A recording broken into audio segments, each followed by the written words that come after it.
DNS mastery for ethical hackers. Boost your online security. What is DNS and why it's matter for anonymity? Alright, let me break this down for you. DNS, or a domain name system, is like the internet's address book. You type in a name like example.com and DNS turns that into a number, an IP address, that your computer can actually use to find the websites. Pretty cool, right? But here's the catch. DNS might be simple, but is a massive part of how the internet works. And it's also a weak spot when it comes to privacy and security. If someone can see your DNS queries, they can figure out where you're going online. So yeah, understanding DNS is a must if you care about protecting your data. In ethical hacking, DNS is important because reconnaissances hackers can extract valuable information such as subdomains and mail servers by analyzing DNS records. Anonymity risk. DNS queries can reveal your browsing activity to ISPs or third parties. Exploitation. Misconfigured DNS can be exploited for attacks such as DNS spoofing or cache poisoning. Understanding and configuring DNS properly helps you enhance security, maintain anonymity, and perform ethical hacking tasks more effectively. DNS configurations on Linux. If you're having trouble with your ECT resolve config being overwritten or not working as expected on Linux distributions like Kali, Parrot OS, Ubuntu or other, here's a step-by-step guide to ensure your DNS settings stick and work properly. Before we move further, avoid using Google's DNS 8.8.8.8 as it prioritizes speeds over privacy. Well, it's fast, it's not the best choice for secure and private DNS resolution. Google collects data from your DNS queries. That means your activity is logged. So, don't use the Google DNS as it prioritizes speed over privacy. I'm going to open the virtual box. I will use Kali for this. First go to settings and make sure your network is on a bridge adapter. Okay, then I'm clicking on start.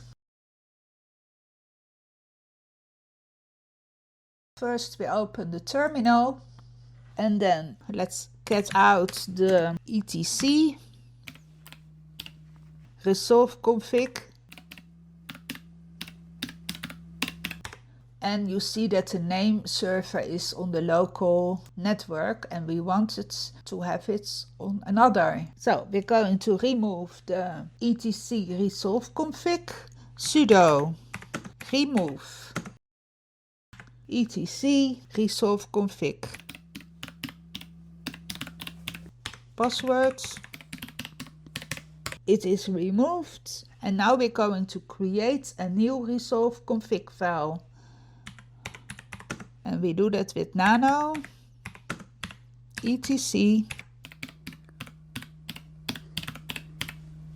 Yes. Now I'm going to look if shared clipboards is bidirectional and drag and drop also, because I have written it on a file, this one, and I will show you later where you can find this. And I put it in here by Ctrl-Shift-V, then save the file, Ctrl-O, and Ctrl, save the modified buffer, yes, Y, and hit enter. Now we're going to make the file in minimitilo. I cannot pronounce this. Sudo ztr plus I, and then etc, and then resolve config. Hit enter. Now we're going to verify and test the DNS configurations. And again we do a cat and then etc resolve.config. And now you see the name server is changed. And I will show you where you can find it. If we open an internet, the Firefox, if you go to 1.1.1.1, and if you go to the DNS and scroll a bit, I make it bigger.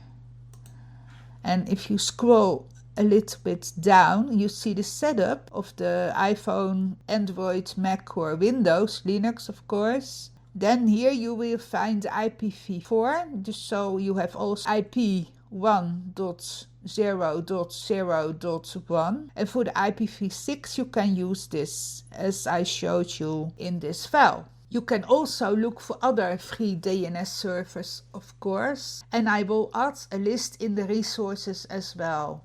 Now I will close this up. Ensure it listed the correct name service you added. We're going to run a DNS leak test and visit the dnsleaktest.com. Open the browser, dnsleaktest.com,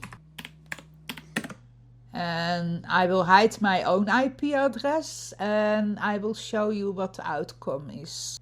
Then you can make a test, and now you see every IP address it's all directed to Cloudflare. Okay, I'm going to close this one. You can also go to Cloudflare. If I go to 1.1.1.1/help, you also see that the connectivity to resolver IP addresses is correct. So I'm going to close this one. By following these steps, you can ensure that your DNS settings are properly configured and won't be overwritten by servers like Systemd Resolved or Network Manager. If you encounter issues, revisit each step carefully to confirm the changes were applied correctly. This approach ensures a clean and persistent DNS configuration for privacy and functionality. Changing DNS in Windows GUI. If you are on Windows and you want to set up your DNS, it's not rocket science. You're just a few clicks away from better privacy and faster connections. Here's how to get it done. Open the control panel. And then go to Network and Internet, Network and Sharing Center. Select Change Adapt Settings. Right-click your active network adapter and choose Properties.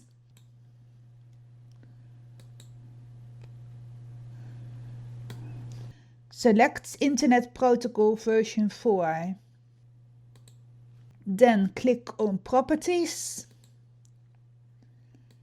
Now I hope you can see this.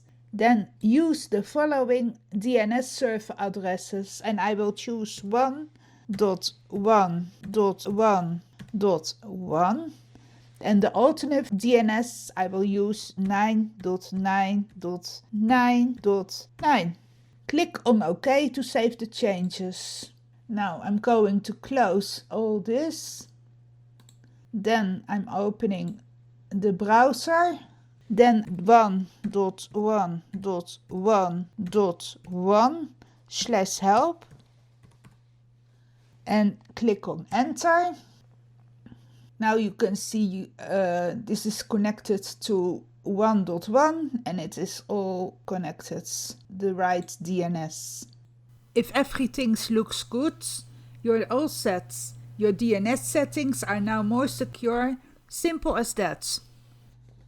Summary. Understand DNS vulnerabilities. Misconfigured DNS can expose sensitive information or lead to attacks like DNS spoofing. Use secure DNS resolvers, opt for trusted providers like Cloudflare or Quad9, or other privacy-focused options include OpenDNS and Combo DNS. But I will also add a list in the resources. Verify configurations regularly check your DNS settings and test for leaks using tools like DIG or online service like DNS leak tests. Getting the hang of DNS is a game changer.